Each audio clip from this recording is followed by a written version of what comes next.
minute. Hopefully, there we go. So we're recording too. So hello, everybody. So wait a minute before we get started. Probably wait for everybody to find us. Tom Benton, when did you get back from Taiwan? I landed at 10:30 last night, got home around 12:30. And I was so worried, like, would I be able to sleep last night? Would I be still awake at this time? So far, so good. Sleep, and now I'm talking, I'm saying words. So saying words coherently. Even coherent sentences, which is a big thing, huge thing, especially getting back from, I mean, that's not a small flight to take. I'd never done that quite that. It was like 22 hours all told. There were moments when I regret, like, what have I done? But overall, it was great. And a part of the world I've never been to, and it was amazing. You were in Taiwan? In Taipei? Taiwan, Taipei. Only Taipei. It would be nice to get out further, but we were only there for 5 days. Yeah, when I was in my early 20s, I flew to India, and one of my friends like did his junior year abroad there. And I flew to visit him, and like I that flight messed me up in a way that no other flight has ever messed me up. I was like, I don't know what day it is. I don't know who I am. I like was at the Singapore airport drinking beer at 6 a.m. with Australians and watching soccer. I was like, I don't know what's happening. Yes. I had many of the same feelings. And also, if you really, because you're so far, at least from me, so far away from everything normal in my life, it was like I saw like the world looks different from there than here. Like that, let me just say this. Last week was for me a good week to be away from this country and just be away and not experience the nail biting anything. Yeah. But it's the rest of the world is not thinking or talking about some of these things. Right. And I think that for the pictures you showed too, though, and this may or may not be true, but it's like, but once you're in kind of a big city, it's a big city. Yes, exactly. So it's just sort of like you just kind of do the things that you do in a big city. You go to eat good food and you do fun things and right. Yeah. And you meet and there you just meet different people from different parts of the world. So like there was a woman from Kuala Lumpur. So I learned a lot about KL, which now I'm like, I gotta go to KL. That'd be fun. Yeah. God, I remember KL back in the day. Yeah, I can't remember what I think it was back in my previous life as a when I was in the electronics industry. That was a big account for us, as I recall. But anyways, I digress. So we all digress. But yeah, so it was cool. Yeah. And yeah, it just looked like it was a fun trip. And thanks for coming in. I was like, I didn't expect when I saw your flight, I was like, Tom's coming in. This is good. I know. I wasn't sure either, but here I am. And if you just know, he's all dressed up because he's going to go to a bookseller thing that's happening at Vroman's, which is a bookstore right by where Tom lives in Pasadena, which is I think it's the oldest bookstore in California. And so there you go. All right. The trade show begins, I guess. Trade show begins. I go up tomorrow. I'll be there probably around 11-ish. I'm doing a panel, emerging authors panel, as I'm doing my homework still. This is a book from Avon, In Between Bookstore. This is all stuff that's coming out next year, January. A Girl Within a Girl Within a Girl, and then Big Chief. So yeah, I got some homework to do still tonight, so I don't embarrass myself. All right, so it'll go Julia, Tom. So I can't remember who was talking last week about Bee Sting, but I finished it. I need to have a spoiler event with somebody that we can talk about the ending of that book. This is who's the author? Bee Sting, Paul Murphy. Paul Murphy. Oh yeah. I haven't read it, but it just came out in paperback. Was it Liz? No, it's a Macmillan book. It's FSG. Oh, it's an FSG book, but I don't remember who was talking about it in the chat. There was some chatter going on because I mentioned that I was like I had like 200 pages left, and whoever said you wait till you get to the end, it's like oh yeah. So Need to have a Wow, I'm spoiler. I don't know intrigued how now. I don't know how I have a spoiler thing online with people because people get pissed if we have spoilers, but Oh, because it's a really big, I mean, but I have to have a spoiler talk about it with somebody desperately. Anyways, because it was one of those, and I was like frantically turning the pages, going, "But wait, who? What?" Yeah, it was a crazy ending. All right. Okay, and we were going to talk about There Are Rivers in the Sky, but Liz, I want to wait till Liz is back. So Oh. Darcy, if you're on here, I really want to wait for Liz to talk about that book with her. So we'll talk about it. It's not going anywhere. It's getting tons of reviews and It everybody's is, loving yeah. it. So we'll talk about that one when Liz is on here. But for now, Julia, start us off with what you got. okay, I got a big one to start Okay. off with, I love it. and it is very fun. It is Connie, a memoir Oh, by Chung. can I interrupt you for 1 second? Yeah. Have you seen the little promo that she did with Maury? Yes. Could be the best thing that was on the internet. Yeah. So yeah, if you don't know, Connie Chung is married to Maury Povich. And it was, and go and Google that and watch their little clip because it was just a gem. It was a gem. And she likes to call him her baby daddy, in homage to the fact that he was always finding out who the father was or was not on his shows. And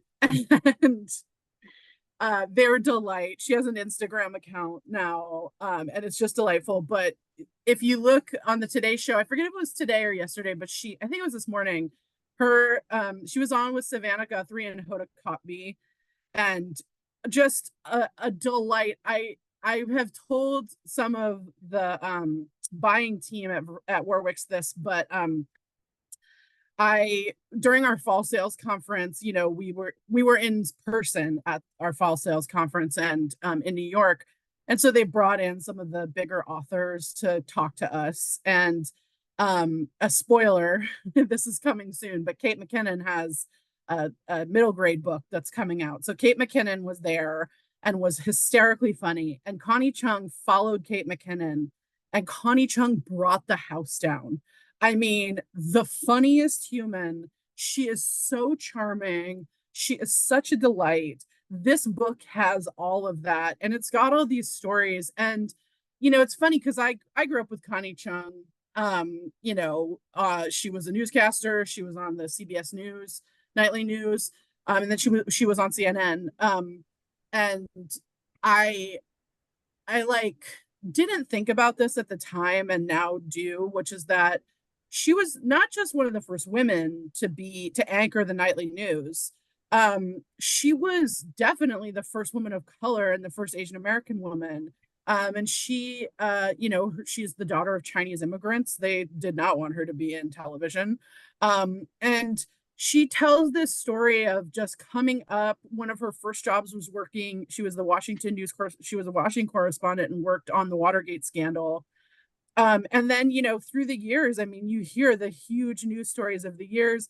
The one I remember so distinctly is her interviewing Tonya Harding. And during the Nancy Kerrigan, Tonya Harding sort of scandal that happened. And she is amazing.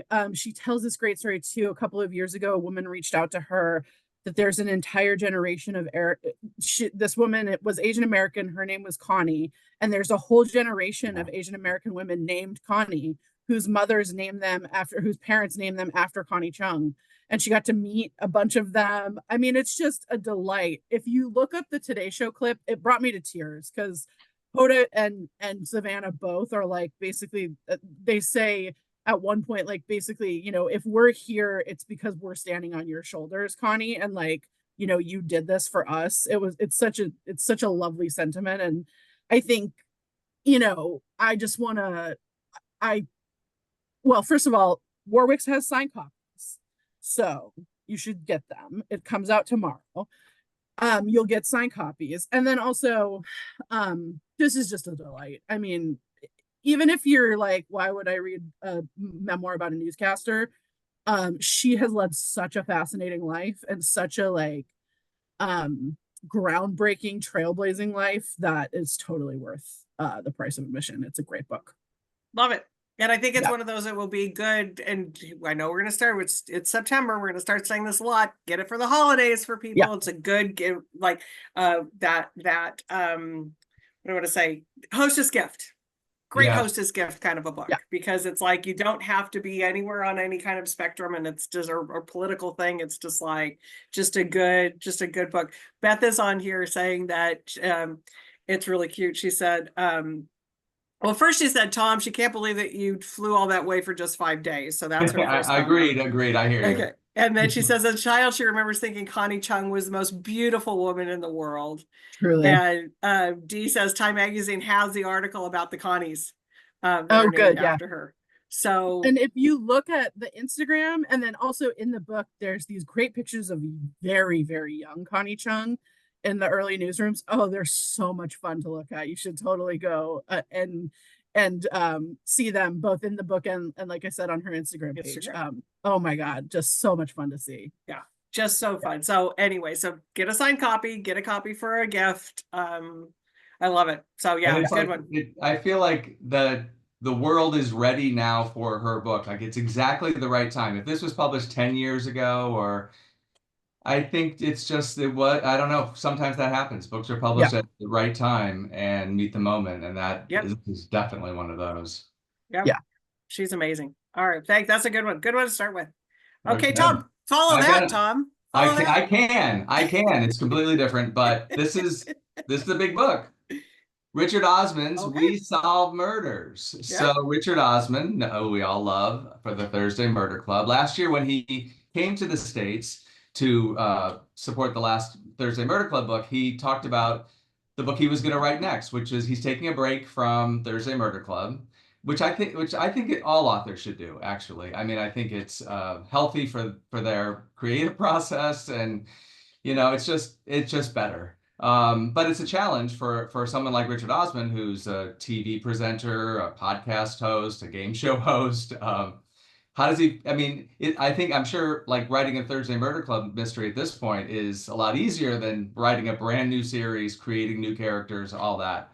But he was definitely up for the challenge. So the new book is We Solve Murders. So we have 2 characters. One is Steve Wheeler, who's retired, living in a small town in England, enjoying life, familiar routines. He's left behind his investigation work, which, he's happy about. His daughter-in-law, however, Amy Wheeler, works in private security. And so she's dealing with international things all the time. And when the book opens, she's on a remote island protecting a best-selling writer, who for some reason reminded me of like a Jackie Collins, like she writes that kind of book. And she's doing private security, but then of course there's a dead body, a bag of money, and the person she trusts the most is her father-in-law. So it's this great interplay between Steve and Amy, father-in-law, daughter-in-law, detective agency, basically. That's what it really is. But they're much more. This book is much more international in flavor than the Thursday Murder Club. So it's got a lot of similarities in style, and the characters, of course, you fall in love with. But there are enough differences that when Richard Osman talked about this book last year, he said he's writing a standalone unless it's really successful, and then it's the beginning of a series. I have a feeling this will be the beginning of a series, and I don't know what order I'm not sure what's next, whether it's a Thursday Murder Club, but he is a professional. Like he sees this, like he will get the job done by next September. I'm pretty sure we'll have a new book from Richard Osman. But in the meantime, this is one of our biggest books of the holidays. I love the to me, it's like a 70s mystery cover. Love that. The Washington Post said in its review, the reviews are so the book is on sale tomorrow. There are signed books at Warwick's. But they say Osman captivates with memorable characters, fast-paced fun, and a constant supply of humor. This is both an auspicious start to an entertaining new series and a perfect stopgap to tide us over until Joyce and her friends beguile us all over again. So We Solve Murders by Richard Osman. And I've never met him, but the the interviews that I've seen and seeing him like on Zoom and stuff, he's just seems delightful. I He mean, is just totally, and I was absolutely. lucky enough to meet him last year. As you remember, he towers over me. Yeah. Um, Oh my God, that picture was hilarious. but yeah, he That could was not one have of the been. funniest He was pictures. everything you hope he would be. He's awesome, Yeah. and I remember like he's a hard worker. I we kind of crashed this book because he wasn't done with it in like June. And I remember talking to his editor, Pam Dorman, and she was like, "Yeah, we're in the middle of edits. He's gonna get it done."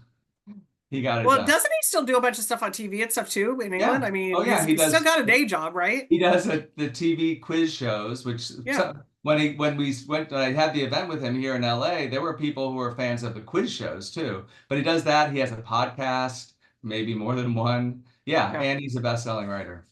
Crazy. Okay, Darcy's on here. She can't wait for the next one. She's gonna listen to it on Oh, Libro.fm.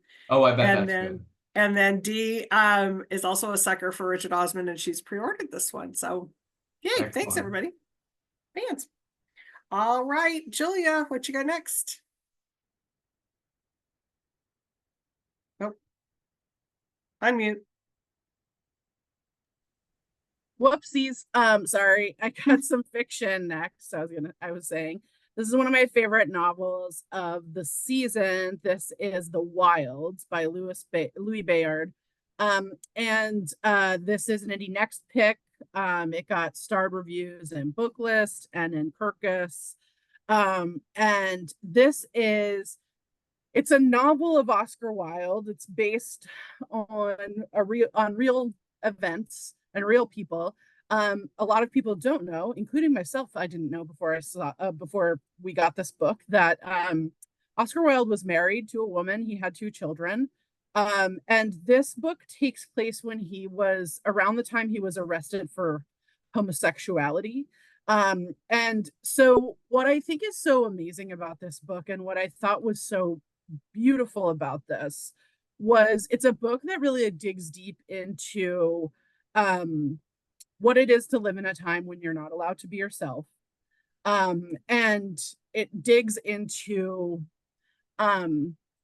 how family is created, right? And so yes, Oscar Wilde was gay, and he was a practicing homosexual, as one might say, and was also married to a woman that he loved deeply, and they had 2 children that he loved deeply. And so sort of what I really liked is that I think a lot of times Oscar Wilde, being from the time period he is and sort of dealing with what he dealt with, is often written as tragedy. And a lot of gay experiences, specifically prior to like the modern era, are written as tragedy. And this book really takes it as like, there are things that happen that weren't great, but also that there was this sort of other way to build a beautiful life. And that's what happened. The author himself, actually, Oscar Wilde has a living grandson. And the author got close to that grandson and got some stories. And so those are incorporated into the book. But it's just a gorgeous novel. And I think if you know anything about Oscar Wilde, or even maybe if you know nothing about Oscar Wilde, this is a great sort of entry point. It lives up to Oscar Wilde. There's some wit to it, and some fun to it. And it's also just, I think, a really beautiful novel that explores these kinds of themes of family and of, what it is and what it means, and also of like what it means to be who you are and to live how you want to live. It's a great book. Yeah. And Louis Bayard is fantastic because I think, if I'm right, he wrote Courting Mr. Lincoln too. Yep. And what I love about what he does is what you just said, Julia. He digs into things that aren't just what the normal stories are. So if you think you know everything, you don't. And he just has a way of just putting you into these worlds. I think he's a brilliant author. I really do. We are lucky and we get to host a virtual event with him in October. So super excited about that. So I know all you're watching virtually, so come and watch. You can sign up. Amanda's put that in the link if you're watching this later on YouTube later. Just go to our website, go to October's calendars, and you'll see it there, and you can register for it, because I think it's going to be a great conversation, because I do think this book is great, and I think that Lewis is it Lewis or Louis? Is it Lewis? I think it's Louis. Louis? Or maybe it's Lewis. Lewis. I feel like I've heard it both ways. I'm gonna have to get that right before I intro him. So I was gonna say, better do some should Googling. clarify. I'm gonna be doing some Googling. Hey, Julie, if you find out, let me know. Yeah, I'll find out for you. Okay. I'll find out for you and get back to you. I can always Sorry. talk. Michael's his publicist. I can always give Michael a Yeah. little nudge on that. Okay, yay. Okay, Tom. Okay, so my next book, another big one this one's from Riverhead, Rumaan Alam's Entitlement. So this is the first time we've published him, but he really broke out with the last book, Leave the World Behind, which I think was a Harper book. And that it was on Obama's list of the best books of that year. It was, I think last year, the year before, it became a really popular Netflix film with Julia Roberts. So he's back with a new book that had it was an apocalyptic kind of story, but very muted in a way. The apocalypse was kind of like happening, but you weren't quite sure what was happening. There's a sense that this has a similar kind of dread that as you're reading it, you can feel, but it's set in a time in New York City, 2014, in this moment, and I'm sure that's chosen for a very specific reason, because it was a moment when you might think, especially, now we don't think, but at that time you might think, wow, this country is there's a peacefulness about this country, or we've achieved something, I don't know, something like that. So there she is in New York City. She's in her late 20s, early 30s. She's hired by a foundation that's a billionaire has started a foundation to basically, he wants to give away all of his money, right? And we know that happens. There are certain billionaires like that.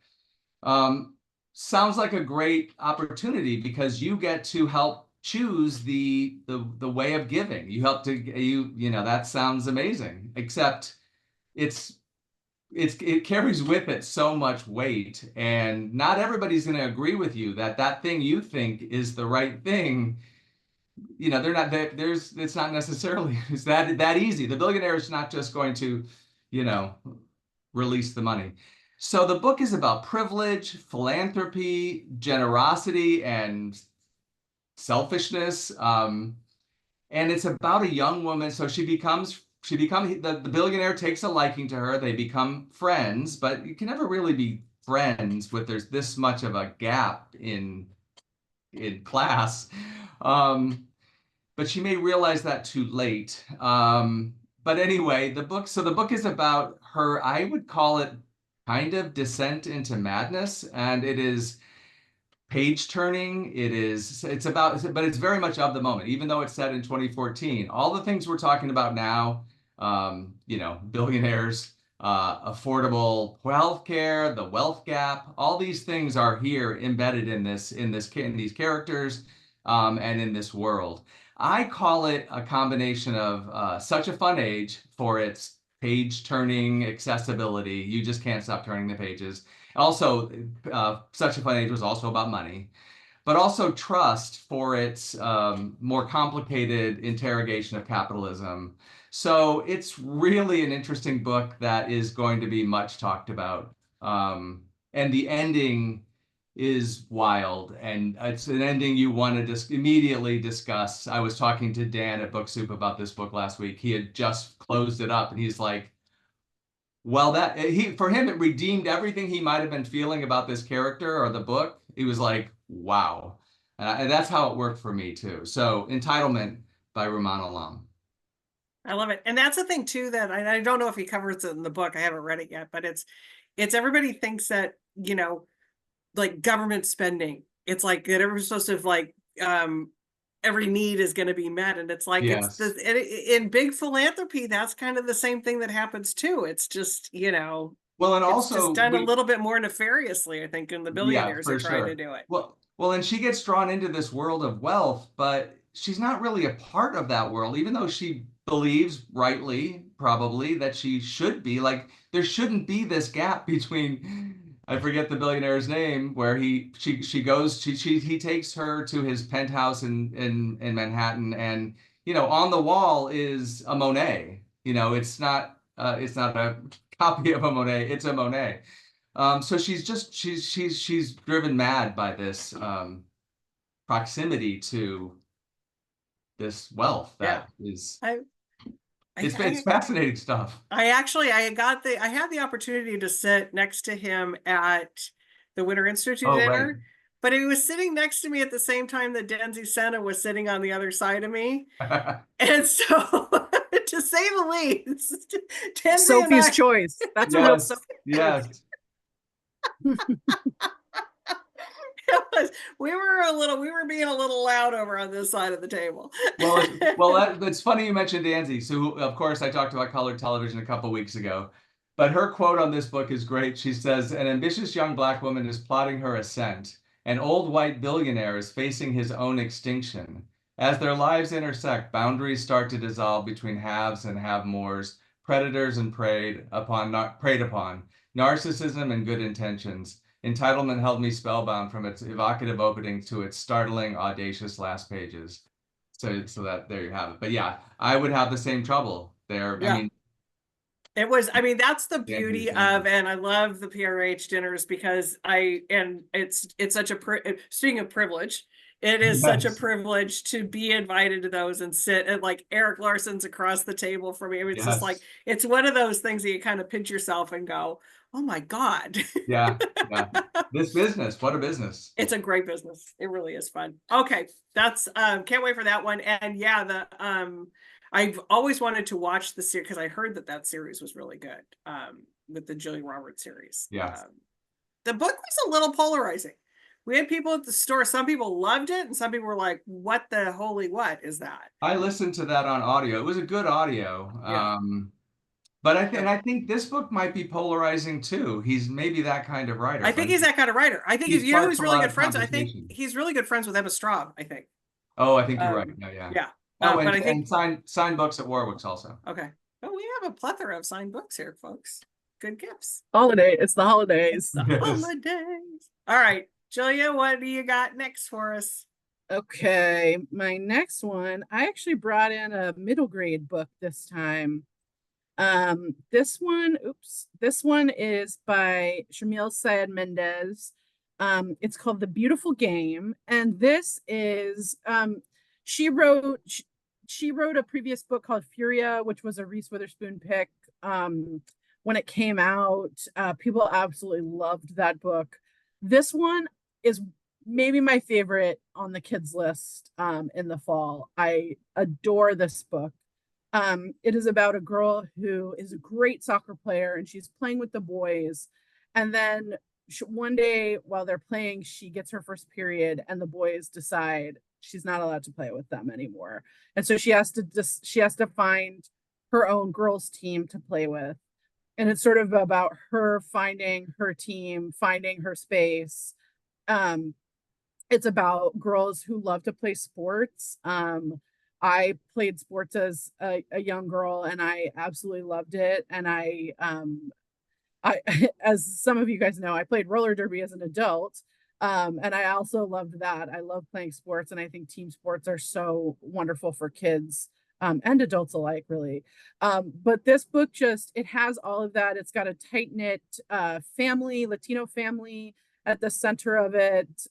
It's a gorgeous book, and I think it's for ages 9 and up, like it says, and grades 4 to 17. I think older kids could read this and get a lot out of it, even though it's sort of it's like I said, it's a middle grade novel. But I think just for and I think sort of coming off the Olympics, we're at the end of the women's soccer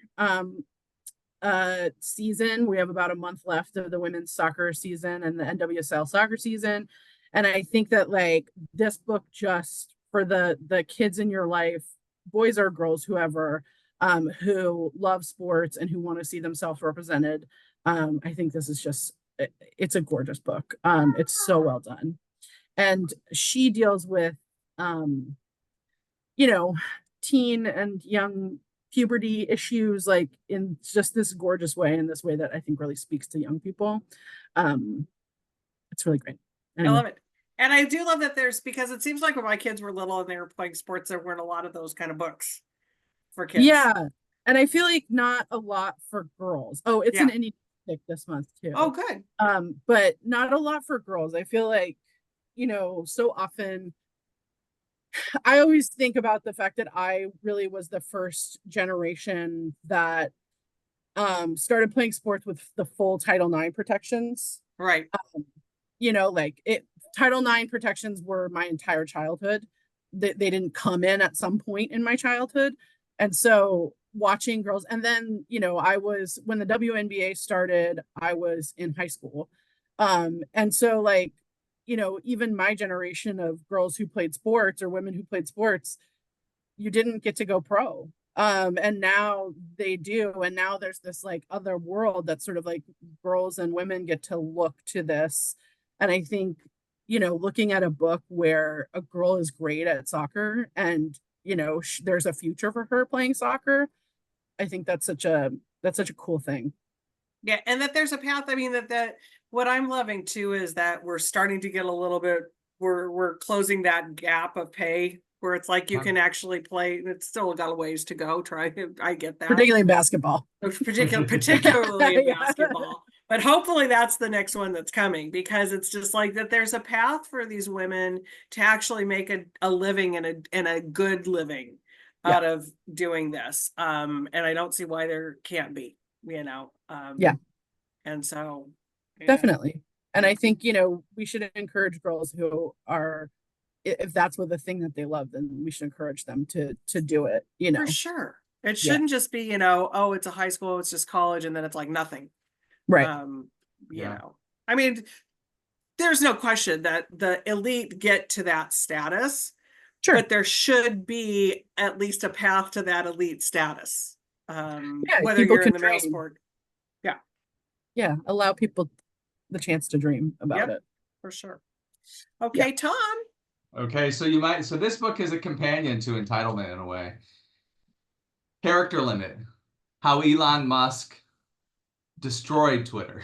So this is a different kind of bill. Well, maybe they're all the same. Maybe the billionaire in Entitlement is really like Elon Musk, just dressed up like philanthropy, foundations, all that. Elon Musk makes no bones about who he is. And he's not interested in philanthropy. These two reporters, Kate Conger and Ryan Mack, are like rising stars at the New York Times. They cover technology. They've been covering Elon and Twitter, or X, for years. In fact, Ryan Mack, of the two of them, Ryan Mack has been banned from Twitter at least once because Elon didn't like what he was doing. And I think so they have all the best sources. So Penguin Press is the perfect publisher for this because they get the best journalists. There have been other books about Elon, but this will be the one that really makes news, and with any luck, if Elon is anything like certain other billionaires, he may start talking about this book and sell more copies. That would be good. I could certainly see that happening. But they just can't help themselves. No, they can't.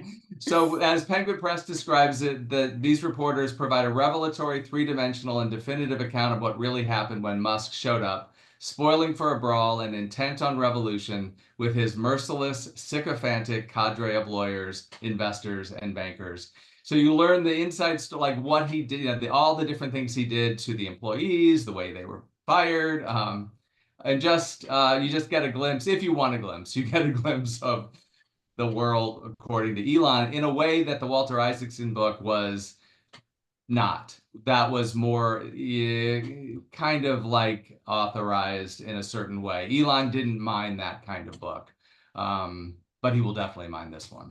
And Character Limit is also the greatest title. It is it's a really good title. Just for the title. That's a really brilliant title. It really is. So there you have it. That's on sale tomorrow by Kate Conger and Ryan Mack. Yeah, oof, that's a tough one. And there's so many great quotes because these two are really well connected. But Gia Tolentino, who's at the New Yorker, has this amazing quote. She says, "I found character limit astonishing. Kate Conger and Ryan Mack's meticulous, comprehensive reporting turns an opaque mess brutally transparent, even leaving aside the ludicrous confederacy of financial instruments that made it possible for a single man to buy Twitter. This book, simply in terms of the sheer cringe and self-humiliation on display in every paragraph, adds up to one of the strongest arguments possible for why billionaires should not exist." So there you Wow. It's worth it just for that quote. Just for that quote is worth it. So, oh my God. Yeah, so I guess it really is a companion to entitlement. Yeah. Why billionaires kidding. shouldn't exist. Oh my God. Talk about it's one of those things too, though, that it's like there's nothing we could do about it. You know, that's the part when you have those kind of people, you can't vote them out of anything. You know what I mean? I don't know. I like the French, how the French dealt with it. You know? How did they? Oh, yeah, I remember now.